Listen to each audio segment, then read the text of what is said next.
It comes down to personal branding. Who is Matt Quick? Leaving the military, I'm like, well, I'm a sergeant major, which means nothing in the outside. But you got to reinvent yourself. I learned this as I went through because I found things that I love doing. And using LinkedIn, it's a platform. Anyone can use it.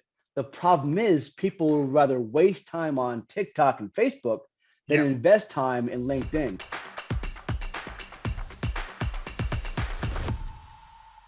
No further ado, we met a little while ago. We had an idea. Let's throw a podcast together. So I think you're amazing. I love the stuff that you're doing out there, and I wanted to learn more. All right. So for the people that don't know who you are, why don't we just jump into it? You see, you're a Giants fan, but what's your name? What do you do? Let's chat, man. What's up? Hey, so my name is Matt Quick. I spent 25 years in the military, primarily as a career coach in the military. First HR, then career coach. I got smart, but I got out. And my transition from the military was very simple because I did a lot of things I was supposed to do, pay down debt, that kind of stuff. So I had an easy transition. So my past 3 years now has been really getting people to a point where their transition from the military or career transitions are simple. Yeah. So I do that in a variety of ways. I created a nonprofit based off an event in my life, my brother's life. And then I took on a couple of roles to learn how recruiting was, to learn how to develop a certification training program. So I got into these roles to learn because I had zero experience coming out of the military. I had military experience, but that is so siloed. I wanted more relevant experience. So I chose those jobs, furloughed, laid off, those kind of things. It's all learning experiences. But now I work with the Project Management Institute, and I really focus on military and veteran outreach. But over the last 5 months, I'm getting a lot of confidence so that small group of military and veterans is now growing to counties, federal government. It's going to grow into the Fortune 500 companies. So it'll grow. I had to start somewhere, but all this stuff creates experiences so we're better at our jobs going forward. Dude, there's a lot to unpack in what you just talked about. And I want to dude, I love it. I love it. I wrote a lot of things down. So let's go back to your military career and those things. And you realize like you want to make it seamless and simple and all those things. Like, what are some of those for the transitioning military people, members? What are some of the mistakes or some of the things that they make as they go through it that you see out there? One of the biggest mistakes that people leaving the military do, and this is the biggest mistake here, right? So if you want to tee this up for whatever, this is the biggest mistake, is they work until their last day. This is it. They're so loyal, but loyalty comes at a price to the military because the military has to move on from you as soon as you leave. They can't say, hey, how's Matt doing? None of that. They have to move on because it's a machine. They keep going. Yeah. But as you work to the very end, and then your leave starts, and then you're like, well, I have 3 weeks or 3 months, whatever it is, and I'm gonna get a new job. By then it's too late. You got to back that up years, not months, years. Back it up. But people leave the military with, minimal education. Let's say a bachelor's degree in leadership. That's a big one. Yeah. But some leave with no certifications, no technical training whatsoever. And then they're behind their peers. They're behind their civilian peers that they think are their peers. But in reality, these are the new bosses. There is no crosswalking out of the military. That happens very little. Unless you have a brand, a name, recognizable name, you're not going to crosswalk into a CEO job, a COO job. It's not going to happen. Start early, get mentors, network. The mentors will tell you exactly what you have to do to get to where you want to be. It's kind of simple. But so I love it. It's kind of like their dogged pursuit of like doing their job well. And then they're like, okay, we're done. We'll jump into another thing, but we need to walk it back. And you're saying literal years. Like, yes. How many? Okay. So here's what people will say. You should start your transition as soon as you enlist. Man, I'm not into that. Yeah. I'm saying if you're an enlisted member or NCO, when you re-enlist, start your transition And I'm not saying, be on retired on active duty status, road status. I'm not saying give up on the military, but little by little, bit by bit, network, learn LinkedIn, think about where you want to live when you get out. Talk to your family about this stuff. There is life after the military, whether it's 6 years, 12 years, 20, 30 years, whatever it is. Everybody eventually transition from the military. Everybody.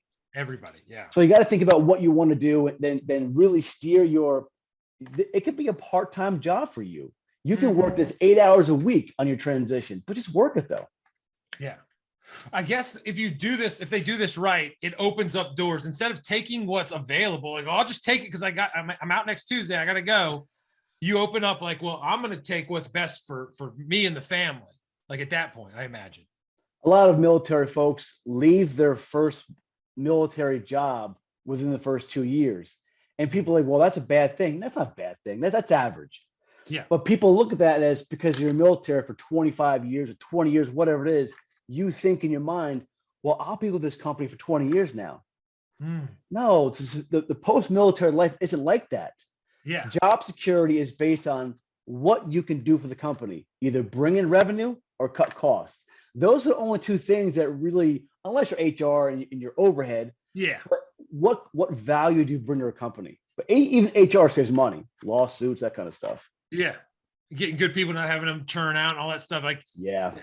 So let's go back a little bit. And you talked about no direct crossover. Like, hey, I get out, I'm going to be the CEO. Maybe if you're like some admiral way high, it's like Booz has got a spot for you, bro. Like, but like, how does the transitioning person, if they're out a couple years, they're saying like, how do they start getting in there to be like, what's like, I can imagine it's like, oh my God, what is even available? How do you open that window?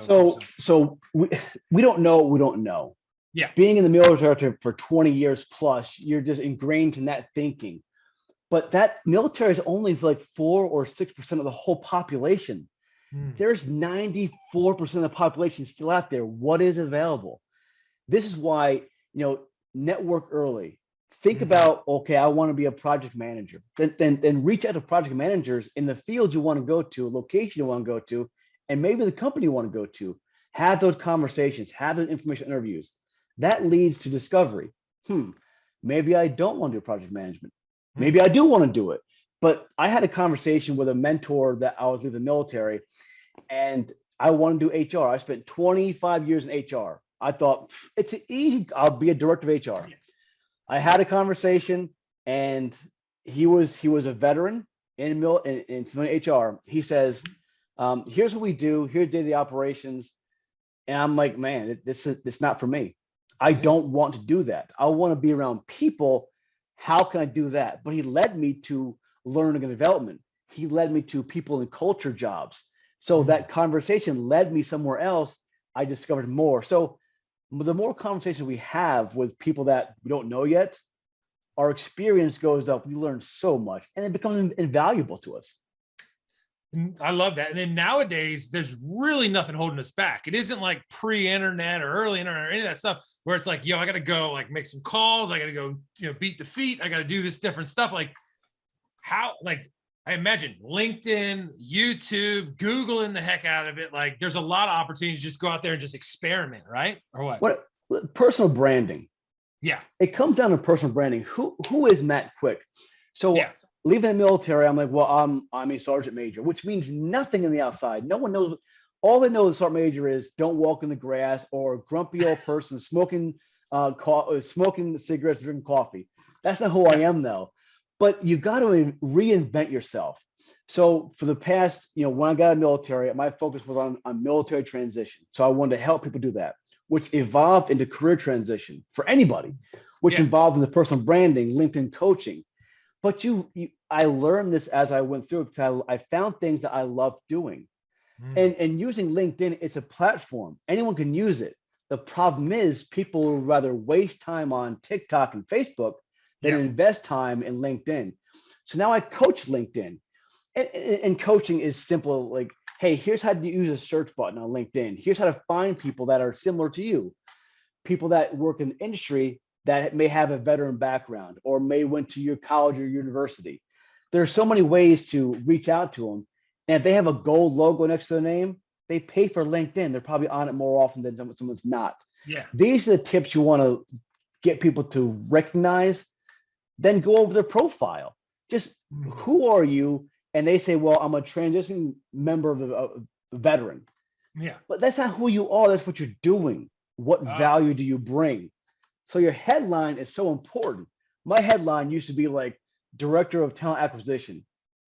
I never did recruiting in the military, but I thought that that's what it means in the civilian world. But now my headline is I coach people through career transition. You're solving a problem. Yeah. I help X accomplish Y. It's a formula. But anyone can use a formula. Just have a conversation, invest time on LinkedIn because it becomes a tool of choice as you transition any career. That's awesome. Would you have made the change to your LinkedIn profile when you were back in the service? Would you have created a profile then? And would you have written those kind of like, I do this is on there or what? So when I was in the military, I created my profile. I think it was 8 years before I even thought about transitioning. I had an account because someone said, hey, get an account. So I got an account, I'm a good listener. All right. So my wife tells me. Yeah. So I got the account, but I didn't use it. I just saw it once in a while, saw a notification pop up. But no, I would use if I'm in the military and let's say I have 3 more years left, I'm going to use my military stuff. My headlines military, it's all military. That way I can actually be on there and talk about military stuff. And my audience can grow as I talk about military stuff. I can invite my subordinates, my people on there. I can invite my peers, my bosses. They can learn from me because in the military, you have a unit, small unit, but LinkedIn allows you to broaden your search, broaden your reach just by jumping into conversations, sharing your experiences. That's what it's about. So in the military, keep military, but as you transition, maybe 2 years prior, start converting those things to civilian terms, get those conversations with civilian counterparts, and you'll realize, okay, I'll change this, And one source you want to go to civilianize your profile is job descriptions. You read a job description that you think, oh, I can do that. Read the job description. Listen, I'm not saying plagiarize, just use some of their terms and stuff, man. Yeah. It's going to be inspired by them and put them into your profile. That optimize your profile. You'll be seen in search results. You'll be known faster. That's what you want to do. I love that. So it's like when you're in the heat of it, like in the military, like let's make it what you do. Like you produce this, you're setting your network, you're building there, you get comfortable. Then as you get closer to the end, you're starting to modify and adjust. And like if they follow your strategy, your formula, they're going out there, they're making connections and they're saying like, I don't want to align myself with this thing. I want to align, that's more me. That's like, and you're starting to go that direction. Yeah. I watch a lot of, like, I don't use social media a lot. I'm on it, but like, I see like people scrolling and they're basically consumers, I guess, of it versus producers. I'm sure you are a consumer too, but you're a heck of a producer putting out content. Like, where do you fall on that? Like the importance of it? So there's like, okay, I was on Facebook for years. I started Facebook, I think it was like 2007, created a profile, created some pages and stuff, had fun with it. But I realized, and through research, that it's about 50-50 on Facebook, the creators of content and the consumers. So there's not a big way to make an impact on Facebook. Twitter the same way. The good thing about LinkedIn and TikTok for all intents and purposes is there's not enough content for its people. That's why you see the same thing over and over again. I think like less than 1% or so of the 820 million people on LinkedIn actually create content. And creating content is this. Don't think about it as, oh my goodness, I'm a content creator. It's share your experiences. I'm on the phone. I have probably 5 phone calls a day. We have conversations like this right here. Yeah. I write down notes. That is now that's my content. I just create posts off of that conversation, off their challenges. So if you want to create a brand for yourself or professional personal brand, share your experiences on LinkedIn and jump into conversations. If you're too nervous about creating content or sharing experiences, jump into other people's conversations and then really share your experiences through their content. People get to know you, they'll reach out to you, connect, you'll get more confidence. You're like, you know what? I can create content too. I got this. Bam. That's all it is. That is awesome, dude. And then I'm sure that like it breaks the ice to be like, I don't have to write like the perfect post. I don't have to be all fancy and like looking into the wind and, you know, perfect hair and all that stuff. Like you're just being yourself and you're being respectful, but like you're sharing your perspective. I guess in your experience, like have you ever had posts that you're like, dude, I don't know how the heck this took off, like, or something like that? Like, yeah, there's a few of them. So you talked about military, you know, I talk about law enforcement a lot, but sometimes if you just talk about, and these are the posts that go viral. If you can share information about yourself and your failures, and then share how you overcame that failure, that's a golden post right there.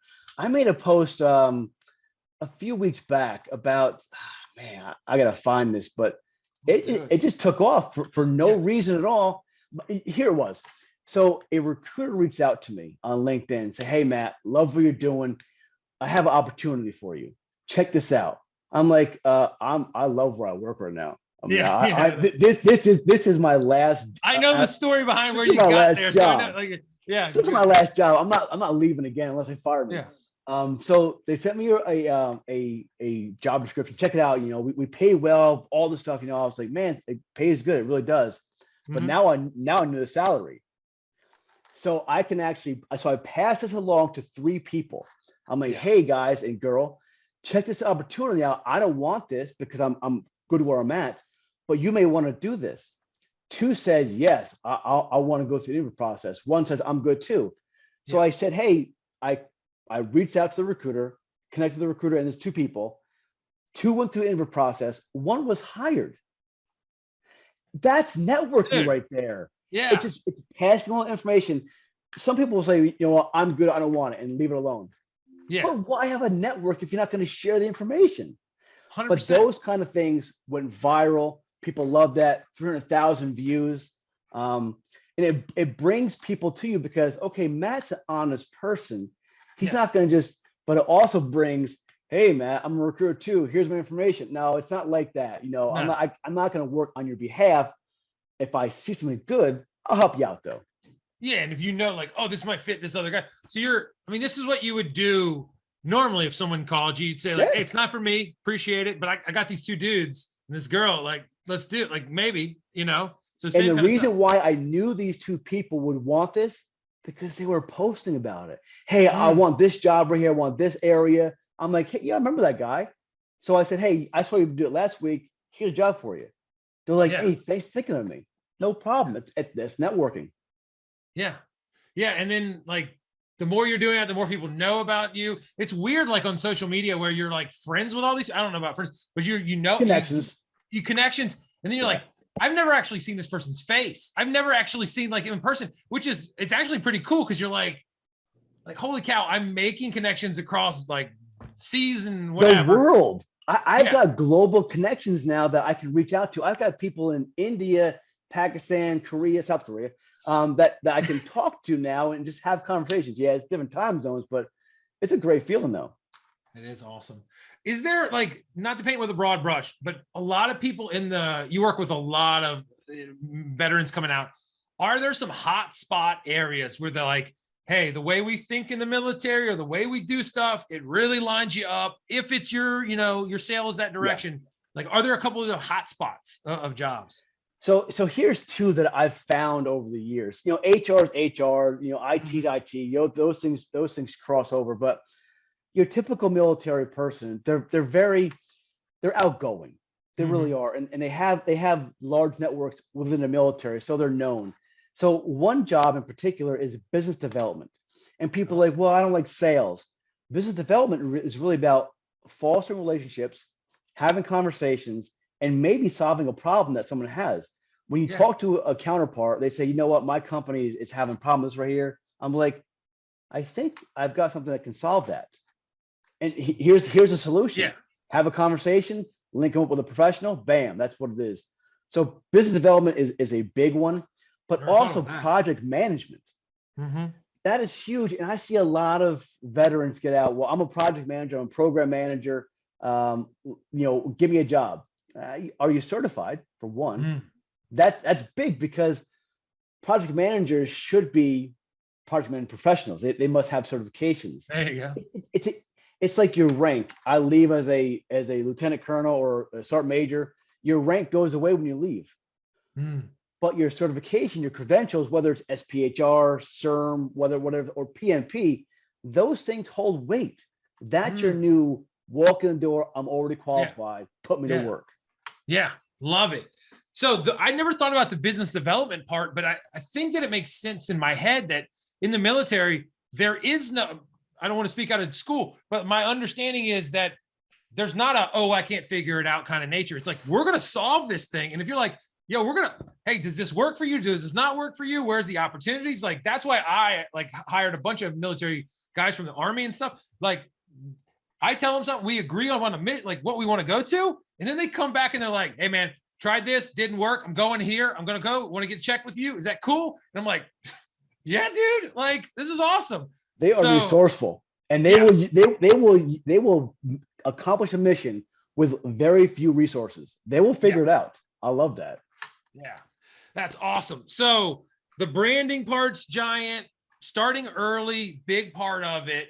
How, like the writing, like how do we get out of, do you think you need to get out of like the vernacular, maybe or the words or whatever?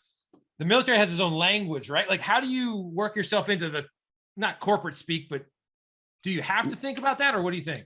You do. And the more conversations you have with people in the industry, it's like, listen, if I went to, and I failed Spanish 3 times in high school, so I'm not good at other language. I'm not good at all. But if I go to another country and move there, eventually I'm going to pick up terms, where's the bathroom, the big one. And you pick up these terms and you pick up phrases, you'll get sentences together. But as you have conversations with non-military people, you're going to pick up terms. For me, it's gotten so bad that I was talking to a military person the other day, and I mentioned something. He goes, "What's that?" I'm like, "Oh, so I'm doing the same thing on the reverse on right the other now." Side. So it's good to have the conversations, but I'm so ingrained in civilian life now. After 3 years, I have the terminology down pat for the most part. I can still improve on it, but now I can teach military. Hey, instead of saying that, say this. Yes. So yes, you have to learn the language, but again, the more conversations you have, the better off you're going to be. Your language will change, and you'll be better off because of it. That's awesome. Well, I can see your shirt. It's right there. Network equals net worth. What does it mean to you? So here's what it is. So first of all, these shirts aren't for sale. My wife made this for me. I've got a cool wife, and she goes, I keep hearing this thing you keep saying on these podcasts. So she makes me a shirt. So now I can actually, look at it. So my network is really greater than my net worth, which means I was furloughed in 2020, laid off in 2021.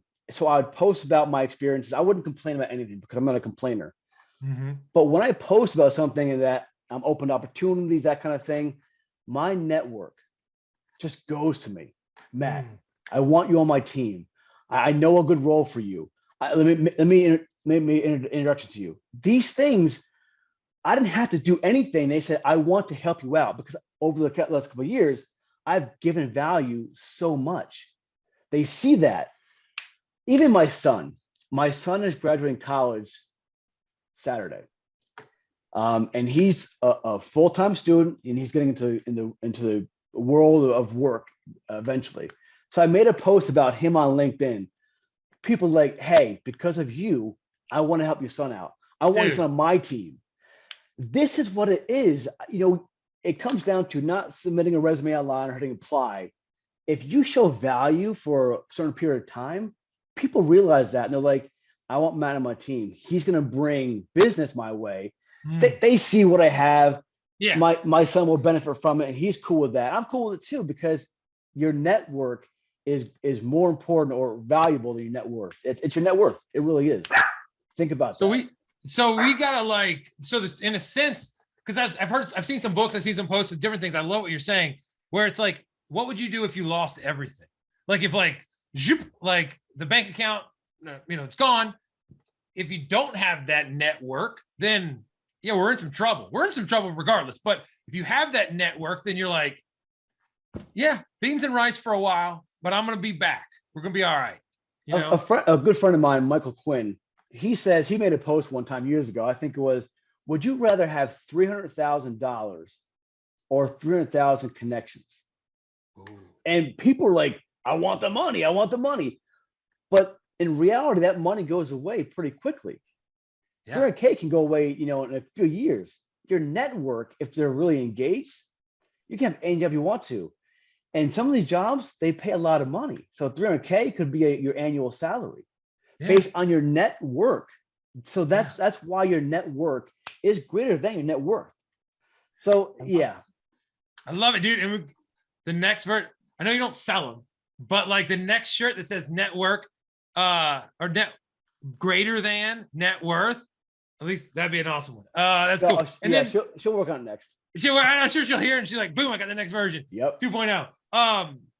As we've gone through this, maybe to close it out here, like, I guess the second version would be like, would you like 300,000 followers or 300K? Then the other thing is like, you've just beat the drum of value and service and genuineness through this entire thing, that like, while the money can go away like in an evening, the 300K people can go away in an afternoon or a statement, right? Like, Yeah, so you got to be careful what you say. You want to be controversial in some things, but you want to really be professional as you can. But if, you know, on LinkedIn, I don't talk about politics. I don't, because you're going to lose half your audience. You're going to tune them out. Don't talk about things that are so controversial, like religion. I mean, I mentioned it no times on social media, because you can lose a lot of your audience that way. For me, I stay positive. You know, there's always a silver lining. If you're positive, people say, you know what, I want that person on my team because their character is really up here. I can teach them a skill, but their character is where I want to be. So yes, you can be controversial in some things. Like for me, the controversial thing I would probably say is, you know, military leaders, leadership isn't constrained to the military. There is civilian leadership out there. Don't think that you have all leadership you need. It's available somewhere else. While you may piss people off initially, the conversation, the comments, they'll grow from the, okay, that's right. That guy's right. That person's right. Yeah. So be controversial, but try to be stick to your guns. Just leave politics alone. Even LinkedIn's got great filters now for politics, which is a good thing. That's awesome. That's awesome. Well, Matt, we could keep going. Oh, but yeah. I want to be respectful of your time, and I'd love to do this again and go deeper. For people out there that are transitioning, maybe they see this and like, man, I dig everything he's saying. I want to get on it. Maybe I'm a little behind the ball. What do they do next? Where can they go? Where can they see your stuff? Where can they get involved? Tell me about it, please. So my main area is LinkedIn. So come on LinkedIn, just search Matt Quick. My name is Matthew, but that's only if I'm in trouble. So Matt Quick, search that. I'll pop up there, and I have a coaching banner, but I coach. But look at my about section. Your headline is right there, but your about section expands upon your headline. So while I coach you through career transition, my about section tells you how I do it. And at the bottom, my email is there, my phone number is there. So you can always call me. I haven't gotten very many calls, but I've got a few text messages. So Scott, I'm always open to talking to people, having conversations, educating them early, because that's the goal. I love it, man. I love it. And if you leave the phone number out there, a lot of people are like, dude, I don't know. But like, if they did it, that's like a direct line. That's awesome, man. I'm pretty ballsy. Yeah, it's pretty awesome. But if someone calls you and they do the right way, you're like, thank you very much. Like, thank you for calling. Like, you answer the phone for real. I'm like, it's me. I'm a regular person trying to make a difference. I love it, dude. Well, that is it for today, man. I really, really appreciate it. I think you helped out a lot of people, and you're not going to stop tonight. So like, I'm excited to follow along. So thanks a lot. Keep going, Scott. Yes, sir. All right, man. Cool.